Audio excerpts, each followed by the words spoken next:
Hello and welcome to Eppendorf Lab Channel, your home for experts and knowledge live.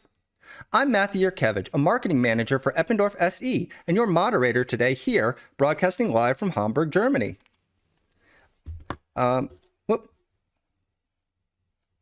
Sorry about that. We had a technical issue. We're all very excited to have you here joining us for the latest installment in our series of webinars on digitalization, entitled Digitize Your Sample Journey. In this webinar, we will discuss the fundamentals of prepping your lab to go digital in a strategic way with a focal point of ensuring sample safety and data integrity. We will discuss healthy habits and implementation game plans for a reliable sample storage process after you choose your leading system. Now, I'm excited to welcome our expert presenter, Zareh Zurabyan, head of eLabNext in the Eppendorf Group. He is responsible for building partnerships and managing the go-to-market activities for Eppendorf Digital Lab Solutions. Hello, Z. It's great to have you here today. How are you? I'm good, Matt. Thanks for having me. And we're all very excited to hear what you have to say. Now, before Z gets started, I'd like to take a moment to direct your attention to the interactive portion of Eppendorf Lab Channel. Now, if you take a look to the right of the screen, you're going to see a chat window. Feel free to use this space for any comments, questions, or reactions you might have. One of our Eppendorf applications experts is monitoring the chat and ready to help. After the presentation is completed, we will have a short question and answer period where Z can address any questions you may have or have included in the chat.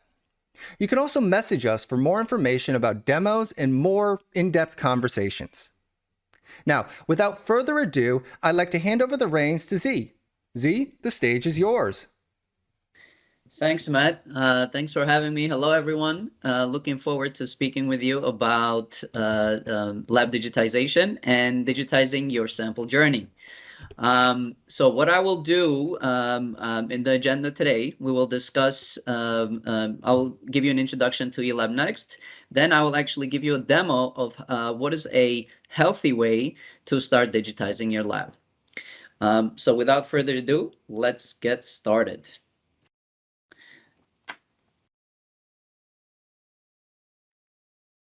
So let's start with a little meme over here. I'm sure many of you have come across these kind of labs. And I wanted to start with this just to light things up and see where we're going with this presentation. So in the first picture, you see of what we want and where we prefer to be in our lab.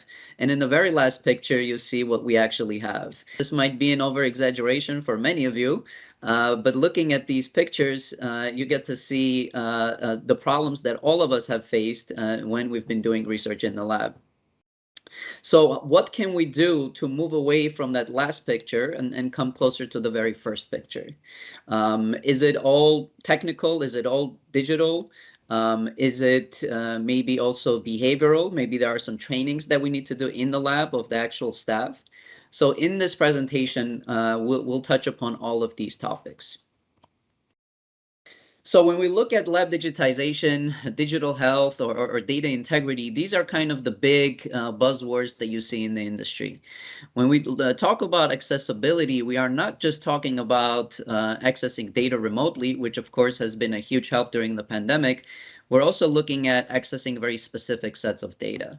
If you are a lab that is doing a lot of NGS, a lot of cell therapy, collecting thousands of data sets, what are the tools that you have for you to access that information?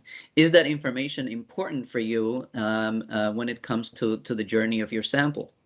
When we look at efficiency, Excel is a form of lab digitization, but is that making you more efficient? Is that helping you with your sample management?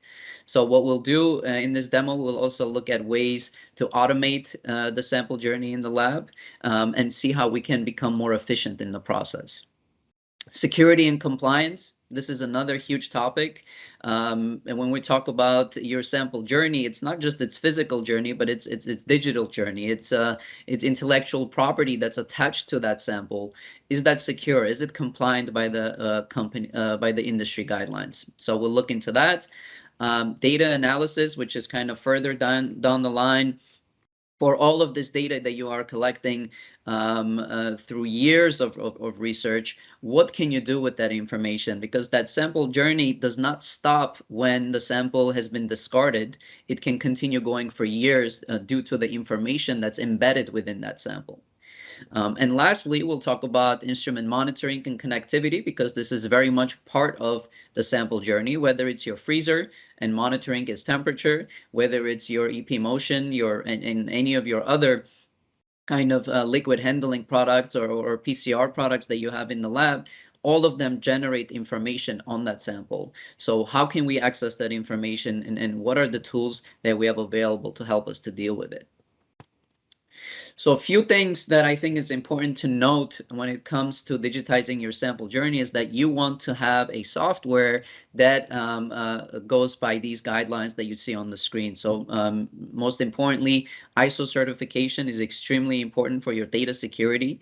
And you see 21 CFR Part 11, which is FDA compliant, which also makes this GXP compliant, HIPAA compliant, GDPR compliant. When you talk about your physical sample, most of us don't think about all of these other kind of guidelines, but it's very important to talk about this when it comes to digitizing your lab, is to think what that sample information, what that sample journey will do, not just in this particular moment when you are working with it on the bench and in the lab, but what this entails 5 years from now, 10 years from now. And having these guidelines available for you, and then having the certifications available for you, builds a lot of trust and a lot of confidence in the data that you create in the lab. And just a quick note, yes, eLabNext is a software, and here you get to see that we are actually a division of Eppendorf, and we started out in Netherlands, but now we're all over the world, and we're happy to assist any lab that's considering this transition. There's a lot on the screen, but very quickly, I want to mention a few things when we're talking about sample journey. So you see here, we have eLab Journal, eLab Inventory, eLab Protocols. These are all modules that help you to manage your sample and the sample data. But what else you see here is a barcoding of your samples. You see equipment that help you to analyze the sample, like your HPLCs and your flow cytometers. You see the freezers. You see these hexagons that are different components of the lab, like your electronic lab notebook and everything else that you see in here. And the importance of this slide is really just to highlight how when you are going on this quest of digitizing your lab, you want to think about everything that will be part of this journey. It's not just the physical aspect of it, it's everything else that's for prepping the sample, and after the fact the sample has been analyzed, being able to access all of its information for years down the line. And having this kind of puzzle come together under one platform is really the sweet spot for you and for your lab. And lastly, just a slide here of my immediate team. All of us have a scientific background. All of us have experience working in the lab. So when you are deciding on a platform to go with when it comes to digitizing your sample journey, it's important to pick people that can understand what you're going through and will be able to serve as consultants for you in the process. And we really pride ourselves in that. And after this demo that I will give you, feel free to reach out and ask any questions that you might have about the process and the things that you need to set for a good foundation in order for you to make this transition. Now, with that said, let me go ahead and fire up eLabNext, where we will be able to talk about in more detail about the process of digitizing your sample. So let me go ahead and log in. And here in this screen over here, you guys get to see my hypothetical lab. There's a lot of buttons in here. There's a lot of things to discuss, but for the sake of this demonstration, I will keep this short and I will highlight some of the key elements. the number one thing that I want to mention is that when you are starting your lab, or maybe your lab has already been established and now you're ready to digitize it, it's extremely important to have control over who gets to be in your lab and how that gets to look. So for example, over here, I have my group Z's lab, and over here, I'm able to invite people into my lab. Now you see here, I have all different kinds of colleagues. I have Frederick over here that is now a senior scientist. Walter was a lab director, but now he has been demoted to an intern. And these are all roles that I can come up with that have a very specific set of permissions that I get to define. And for example, here, you see that I can set up different permissions for the experiment, but since we're talking about samples, I can have all of these kinds of permissions for my samples, whether it's deleting them, updating them, moving them around, changing the owner of the sample. These are all things that I can set up in the lab and have a very transparent division of responsibilities within the organization. Now, I know there's a lot of people in this call, whether you're the PI or the research tech. It's important to note that this is not meant to micromanage the team or anything like that, but it's rather to create this very transparent understanding as to who's in charge of what. Maybe you are in charge of the cell line production, maybe you're in charge of the antibody library. Whatever your task is in the lab, having this kind of role-based permissions that you can set up allows you to have more control over your sample journey. Once you're done setting this up, you press save and you're good to go. Now, if I go into my inventory browser, so what I'll do is I'll give you guys a quick intro of the inventory, then we'll jump into supply management and equipment management, and then lastly, I'll go into the journal and show you how everything gets connected over there. So here in the inventory, as soon as I log in, you get to see this beautiful tree diagram of all of my storage locations in the lab.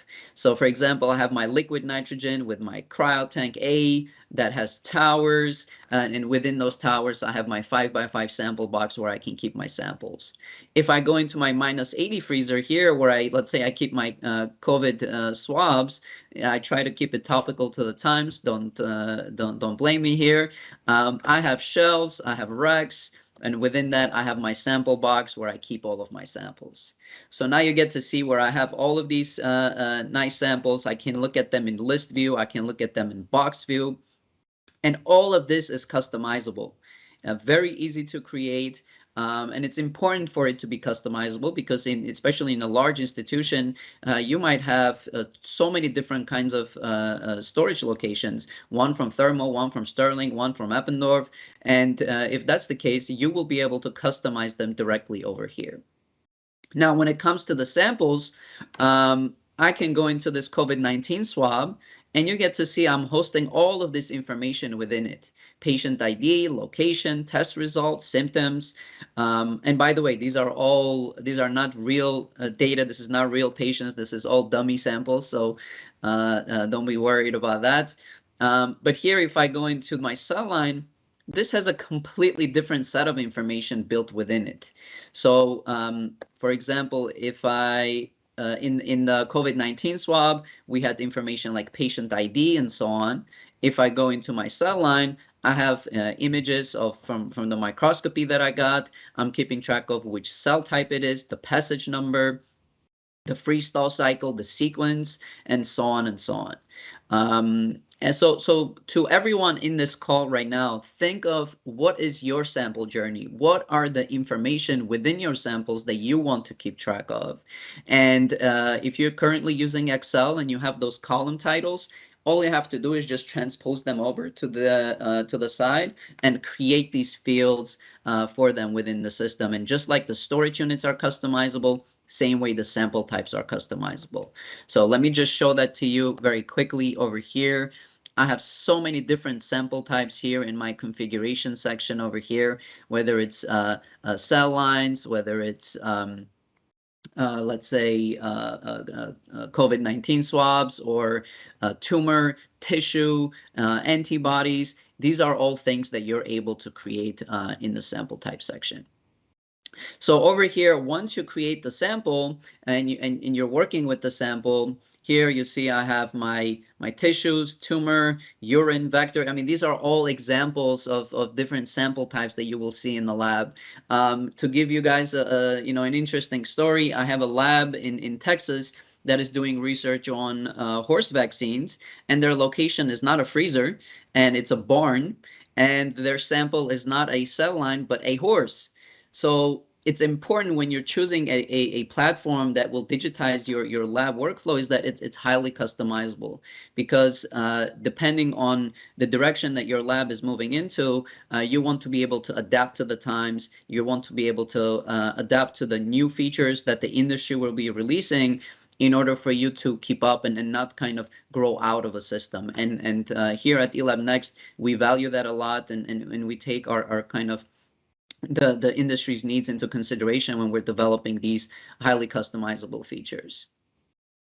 So here, if I go into this cell line, you see that I have all of these buttons that allow me to manipulate the sample, and I have its unique ID and unique QR code. This cannot be edited. This cannot be changed. This is hard-coded into the system. Whenever you create a new sample, you're able to have this information. And this what really tracks the journey of this particular sample. So if I want to print labels, if I want to make a PDF report out of this, if I want to clone the sample. So for example, if I want to create aliquots of, let's say, 3 of this particular sample, and I want them to be, let's say, right here in the,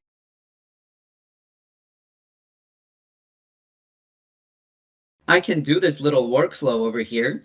And in this little sequence that I just did, now I see the parent sample that I'm keeping track of. If I go into the parent sample, I see the children sample right here. If I go ahead and I change the quantity of this particular sample and take out, let's say, 0.4 mils out of it, which, by the way, can be automated through mobile app and scanners in the lab, you see the math gets done for you automatically, and any action that you commit to this sample gets tracked in its log.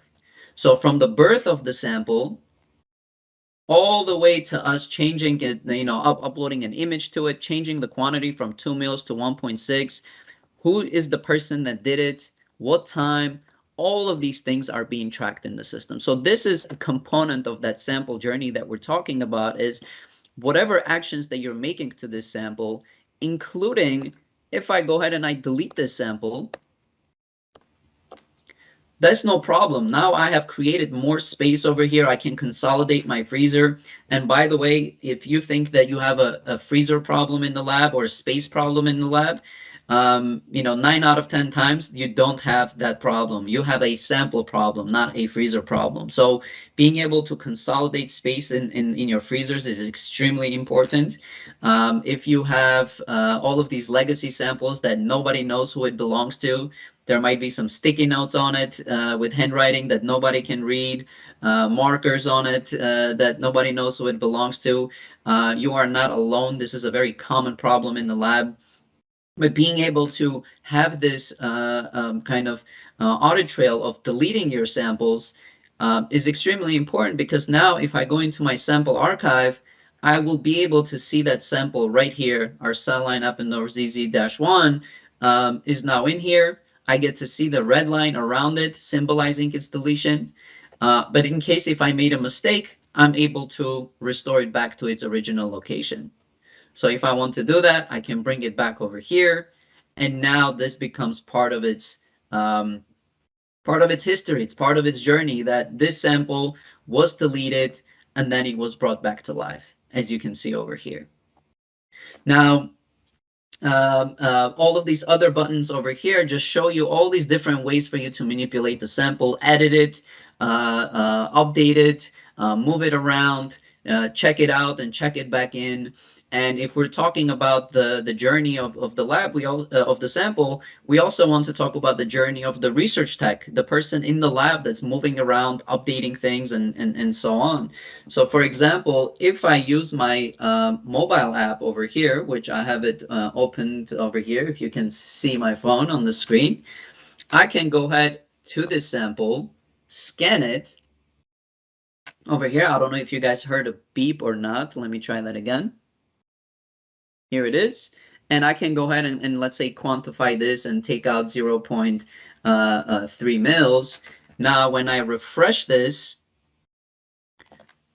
here, now you see it's down to 1.7, and now this has also been locked over here. So whether you are sitting at at your desk, whether you're the person that's moving around the lab and updating things, moving things around, and so on, it's important to be able to trace all of this from every end of the spectrum, regardless of what your role is in the lab. Whether you're the PI that's, let's say, at the end of the week would like to go into the advanced search and be able to search through all of this digital information. And you can think of, you have 10,000 samples, each one of them have 50 different data sets. Now that's a lot of information to parse through, but now you will be able to say that, okay, I'm only looking for my cell lines, and please add this condition, and then be able to search through all of that and find all of those samples that then you will be able to do additional actions to them directly from here, or from any of these other sections within the system. So when picking a platform for you to digitize your lab with, it's extremely important to think of how can it morph to your actual physical workflow in the lab, because there can be systems out there that have a great feature, but it's not very usable because that's not what you're doing in the lab. You want to be able to do things on the go. Maybe you want to be able to upload everything and then on a Friday afternoon be able to go through all of these things. So this synergy between a technical platform and your actual physical behavior in the lab is very important for it to align. And here with eLabNext, we try to bridge that gap as much as we can. Now, once you have added all of your samples, maybe you also want to digitize your equipment in the lab. And you get to see here, I have my Eppendorf centrifuges, I have my HPLCs, I have my flow files, and here with, let's say, my 5810R, I can go into this particular centrifuge and be able to reserve it, write the reason why I'm using this, and now this will go into the history of this particular instrument. You can run reports on it. You can change the status and make it unavailable for people not to use the system because it is pending validation, or maybe one of your pieces of equipment is under repair. And now when I validate this, I'm able to, let's say, put the validation date for today, which is May 2nd, and I would like to get another, let's say, validation in July.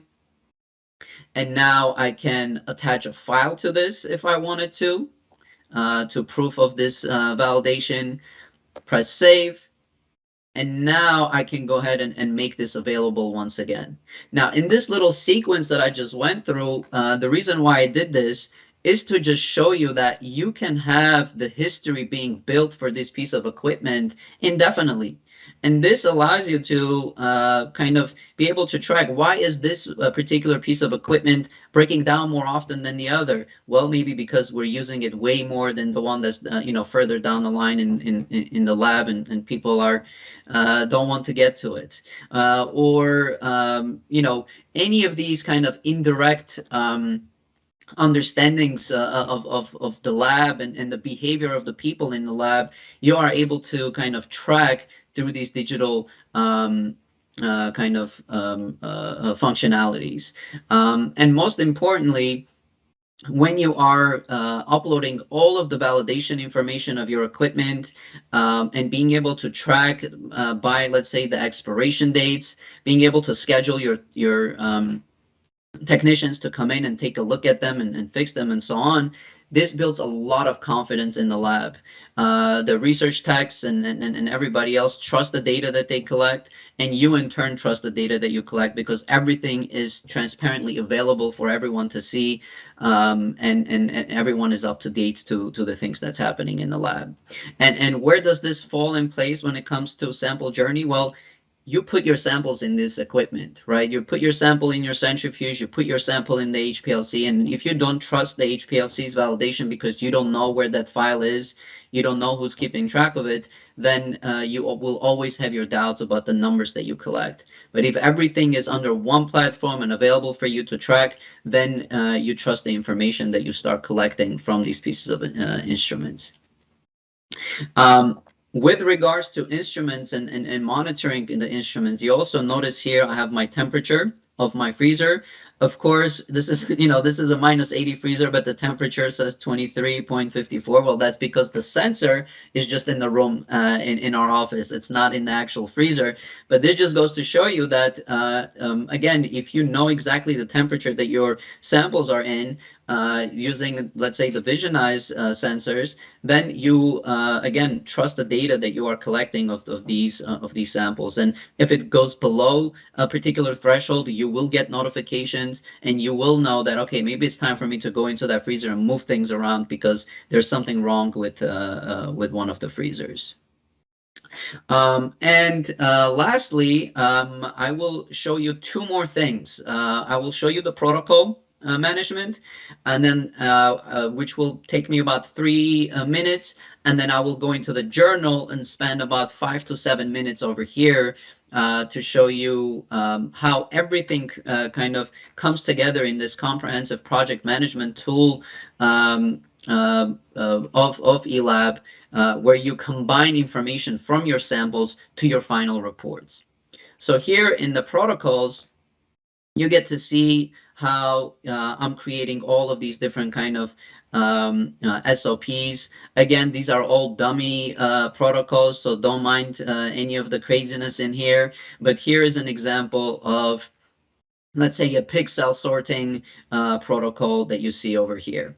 You use these Eppendorf pipettes, you do X, Y, and Z to it. You use the FEX buffer to create it. You use the mini centrifuge to spin it down, and then use the cell counter to do X, Y, and Z to it.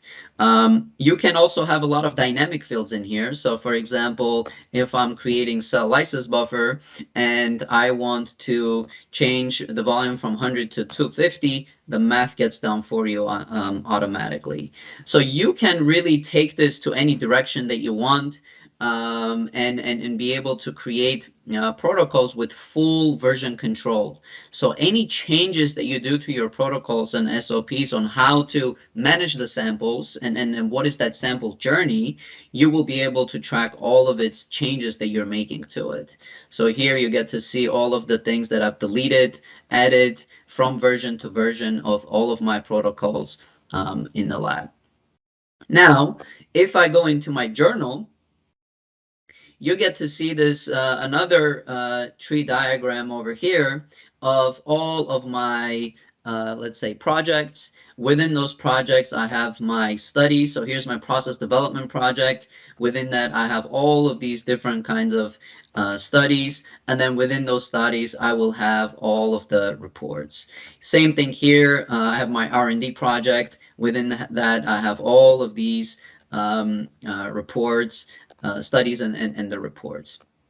Now, let's say we're working with virus. Here, I can go ahead and add an experiment, and let's say we call this our lab channel report 001, and I get and put my initials, let's say, and I want to put a due date on this because I want this to be done by the end of the month. My 3 colleagues will be added to it. And now we together can work on this particular report and reference all of my inventory, my protocols, my supplies, my equipment, and the samples that I've been using to do these things. So maybe I start with an introduction of what this report is as a text paragraph, and I can go ahead and write what we did here. I can write my notes. I can go ahead and maybe add an image from my microscope, or my Western blot, or any of these instruments that I might be using. And I can go ahead and press save. Next, I would like to add maybe a section for the protocols that I used. And now you see how things start making sense now, because now I can go ahead and pull my protocol that I was showing you earlier into this report. Now you see I have my cell line growth protocol embedded within my report. And if I want to edit this, I can do that without altering the template that I have created. So maybe I did a few things differently over here, and I made my notes, and now I press save. Now this particular section will have its own history over here, as you get to see, without altering the template. And this is very important about your digital health, is that while you are creating a strong foundation of all the protocols that you want to use, all the different sample types you want to use, you are still allowing each scientist to have their independence in the lab, to be able to manipulate things and be able to move things around, and be able to work through this. Now, if you are a more high throughput lab, and you don't care about that, you're more about kind of standardization and people following the exact rules, in a little bit you'll be able to see how you can create these templates that are more on execution mode rather than research and development mode. So whether you're doing process development and analytics, or if you're doing R&D and you're kind of in an explorative stage in your lab, you can make this software adopt to your specific workflows. So here, let me go ahead and add a few other things, is that we were working with samples earlier. So maybe I can have a sample section that I can reference to now. And now the sample journey kind of comes to its fruition, where I can come in here, select all of these cell lines, choose the complete series, and now these samples become part of this report. Now, what's the uniqueness in this is that if I go into this sample on a separate window and decide to delete this because I no longer need this, or it fell, and so on, I've deleted this sample. But if I go back to my experiment right over here and scroll down to that sample section, I will see that it's still part of the report even though it has been archived. So this is the data integrity component of it, is that this system, and for the system that you want to choose for your lab, it's extremely important to have this connectivity of data from module to module, because one common mistake that people make in a lab when they try to digitize is the decentralized data. People have 5 or 6 different software in the lab doing 5 or 6 different things, but there is no connectivity. There is no understanding of what the sample is doing, what is, let's say, Louise is doing with the report, and you're not being able to connect the information into one another. And here within the eLabNext platform, you're able to do that under one roof. So here, again, if I access these samples, I will also be able to see which experiment it's part of. If I go ahead and, let's say, open this sample and press on the lineage button now, not only I will be able to see which experiment that is part of, I will also be able to see the one that has been archived. I'll be able to see the ones that have been there were the daughter samples of these samples that we were doing earlier when I did the lineage tracking of the daughter samples. So it's important to note that every single action that you do in the lab, and you do it here in eLab, you are creating the sample journey automatically. You don't have to do anything extra. You just simply need to monitor the things that you're doing and just update it. And then the system on a digital level starts connecting everything to one another, which makes it that much easier for you to access this information and then be able to do further analysis of it further down the line. So here, let me go back to our process development, virus production. Nope, we were not there. We were in R&D, virus analysis. Over here, I have my samples. And you see I can add a bunch of other things in here. So when we're talking about digital health, we also know that labs use a lot of Excel. Labs use a lot of Microsoft Word and PowerPoint. So it's important to be able to collaborate with these external software that's out there. So here you can go ahead and have your Excel embedded within the system rather than having this on the outside and again creating that decentralized data. So um, the natural question you will have is, okay, I'm able to edit these and customize these and so on, but I would like to have some kind of a template in place because I want to standardize my lab. I want to be digitally healthy. I want to have a system in place where everyone comes in and they know what to follow, to create this uniform reporting base within our organization. Well, if that's the case, you can go ahead and add a new experiment, and instead of adding a new one, you will be able to pull from a template that you customize and create. So now I can create my lab channel report 002, except now it's pulled from a template which already has a lot of things embedded within it. My introduction is already pre-filled because I'm always doing the same thing for this particular essay that I'm running. My purpose is automatically filled in here, but my sample section is blank. So now I can go ahead and add the actual samples that I'm talking about for this particular report. I can go ahead and collect these and insert them. My PCR protocol is automatically pre-filled in here, but this time around I did a few things differently. So it was not at 94 degrees, it was at 97. It wasn't in, for 2 minutes, it was at 5 because I started scrolling on Instagram and I didn't pay attention. Um, so, these are the things that now you see how fast it becomes and how efficient you become. When we're looking at my PowerPoint presentation in the beginning, now you start seeing the efficiency component of this, where now you are not spending all this time in referencing old journals, finding different Word documents and Google Drive and Google Docs. Everything is embedded in one place. Everything is template driven, and you're simply referencing them and linking to them and being able to kind of create these reports. Here you get to see an image that has been uploaded in GIF format, and we were talking about data analysis, the importance of data analysis. Well, now we have AI features within our system that allows you, for example, this one over here, this is Monica's Prime extension that allows you to take this image and be able to do analysis to it in split of a second and be able to develop reports based on that. So maybe it's cell counting, maybe it's some of your microscopy work that you want to do. You will be able to do it.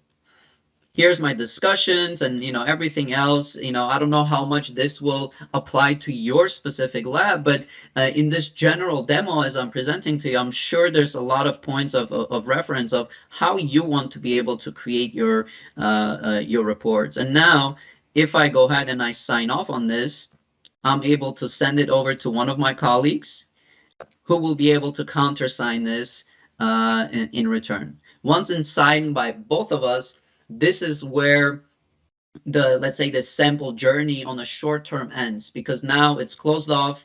That sample can live its own life, but in this space and time, for all of this information that I created for this one particular sample will be part of this report, and be part of my timeline. It will be part of the database that I have created, and list of my experiments that I will always be able to reference and get to. So to close off this kind of quick introduction to sample journey, I'd just like to mention the importance of the connectivity of all of these workflows and how this happens in the lab when there's a lot of different people collaborating together. So we looked at the inventory, which consists of your storage units, it consists of your equipment, your supplies, and of course your samples, which are monitored by temperature, humidity, and any of its other environmental conditions, potentially while using Digitize. Then we looked at your protocols that help you to manipulate those samples, those physical assets. And then lastly, we looked at the journal, the electronic lab notebook portion of things, And by the way, here you guys can see my experiment lab channel report has been witnessed and declined. So let's see why Alicia has declined this. Check spelling. I apologize, Alicia. I made some mistakes in here. I will review and I will resign this experiment again. So now you guys get to see a nice little flow over here in the lab that you guys can have. And lastly, as we built on top of inventory and protocol, now you get to see you're able to create your projects, your studies, and within that create those reports that combines everything together under one comprehensive platform.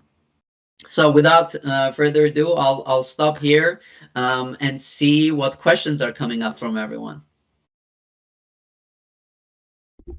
Well, that was very informative and very in depth for something you called brief.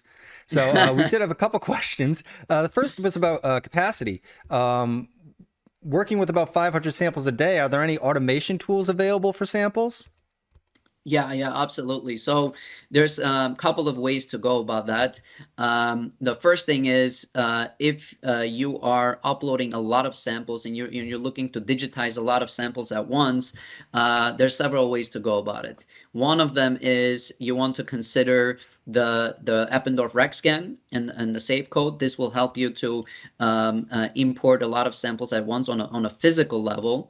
But let's say you are creating those samples in, let's say, in Excel, then you can come in here into the sample list and be able to import these samples either using RegScan or in Excel to upload all of those samples automatically into the system. And third, you want to also consider the barcode automation. Barcode automation is an amazing tool. People are swearing by it in the lab, and it's essentially allowing you to apply multiple actions to a single barcode. So here's an example. I can say that, okay, when I'm working with my cell line, there's always certain actions that I'm making to it. One thing is that when I'm working with my, let's say, cell line over here, every time I do something to it, I want to change the passage number to 2. I want to be able to, let's say, change quantity and take out 3 mils. And once that's done, I also want to, let's say, delete this sample. Now I can generate this barcode, and what we see labs do is they print this barcodes and they put it next to their workstations, the workstations that have a lot of repetitive work.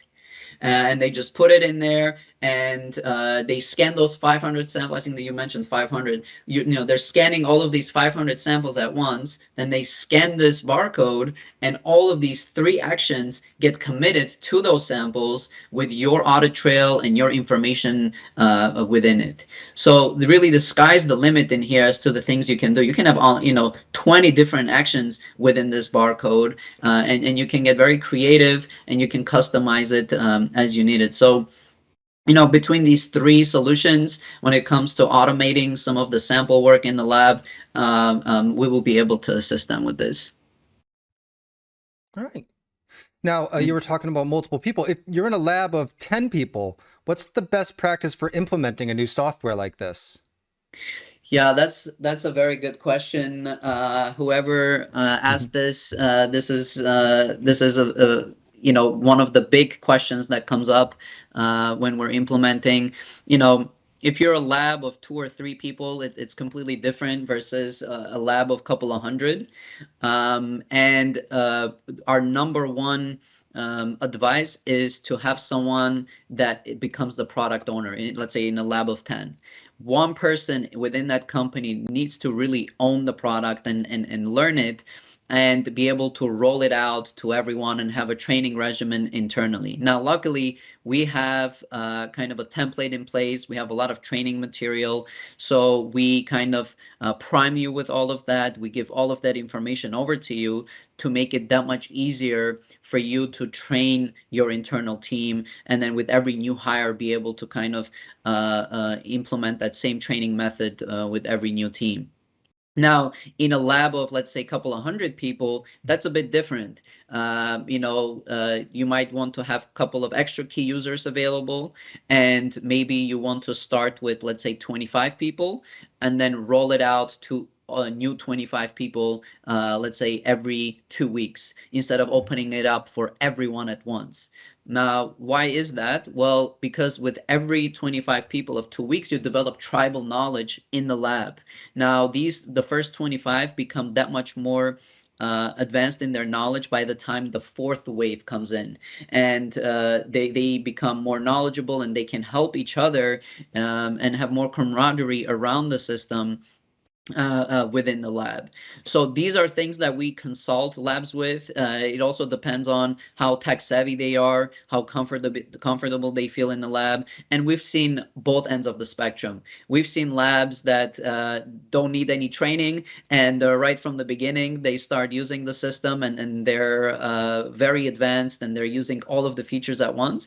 And we've also seen labs that like to take their time, and really learn the system in and out before rolling out, and so on. So these are things that, when you're choosing a platform, you really want to talk to the consultant, and understand what your team dynamics are, what your company's plans are for short term and long term, and based on that, make a very solid and very executable kind of decision plan for implementing your sample journey digitization. Well, speaking of that kind of journey and implementation, what is that learning curve when you're initially implementing it with your first batch, that first cohort of soon to be experts? Yeah, we usually see a 3 week learning curve, and the way that we track this is by the number of questions that come in. When a new lab gets started, we see a huge dip in questions after the third week.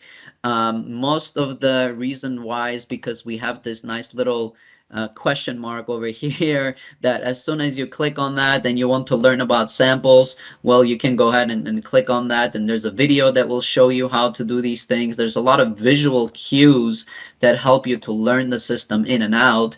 And between this and our kind of consultative approach of our key account managers, our goal is to have the lab be full up and running within 3 weeks, because then we get less questions and we get bothered less, right? So it's a win-win situation for both of us.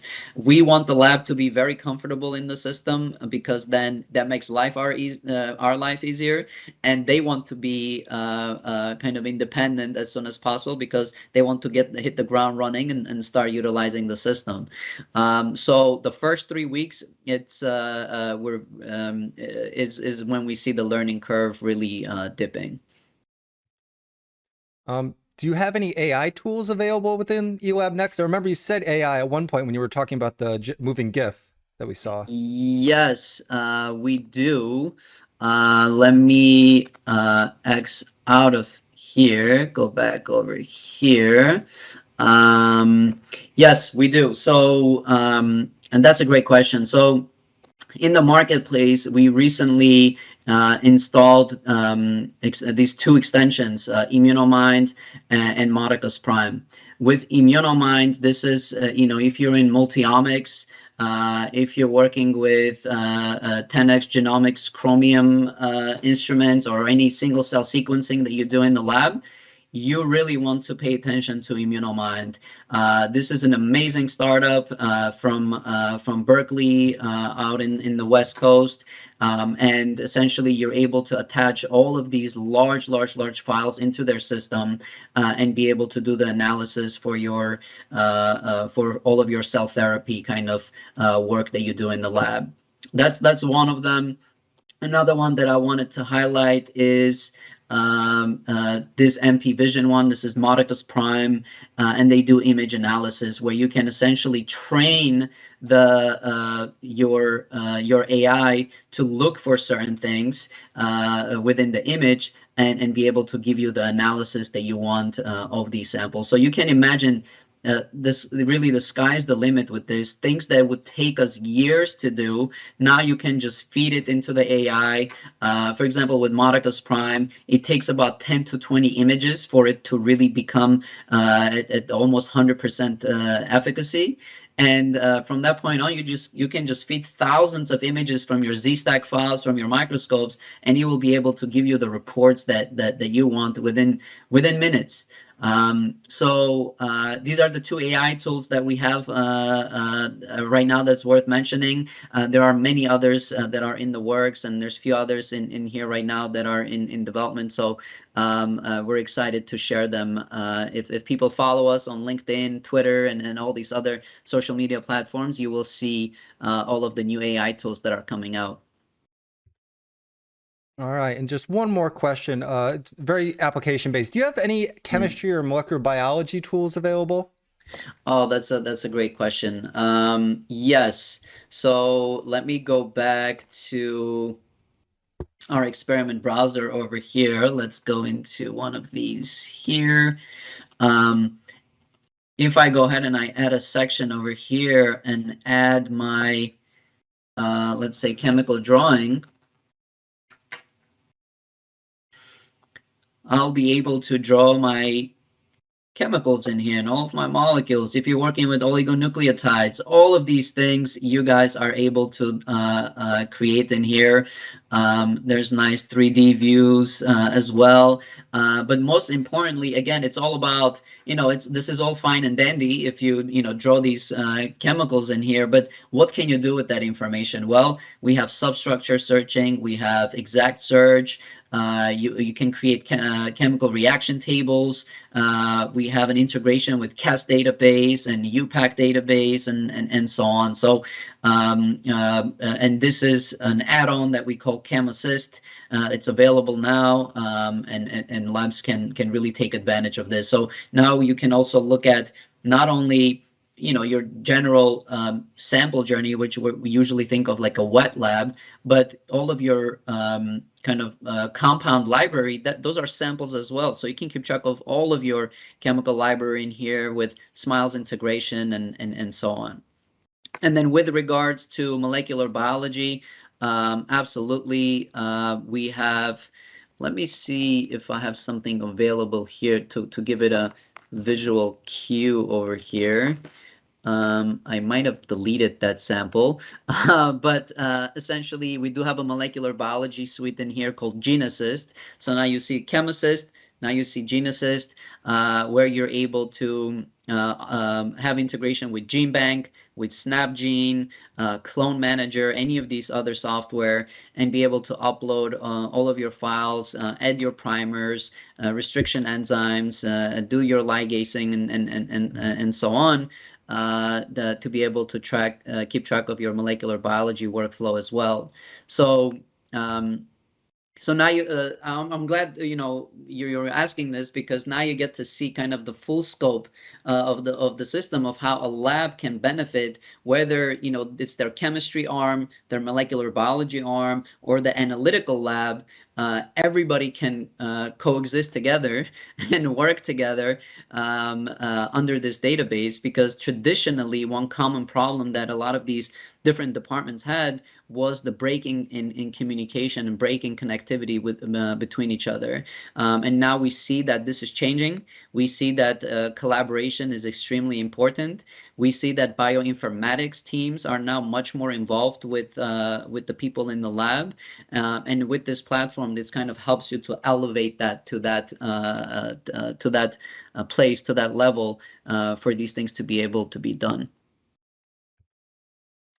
Well, thank you very much for your presentation and demonstration of eLabNext. It was great to learn so much about digitalization and that sample journey in the modern lab.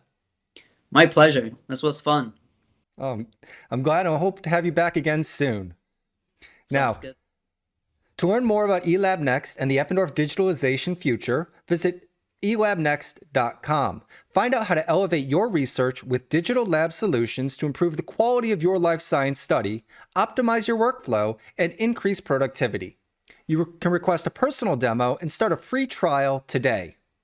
Thank you for joining us today, and we look forward to seeing you all at our next broadcast coming live on June 9th, entitled Stem Cell Culture, Make or Break. Find the optimum for your MSCs, and PSCs. Application specialist Jessica Wagner will look at the different cultivation parameters which can affect the viability and proliferation of mesenchymal and pluripotent stem cells during expansion in incubators and bioreactors.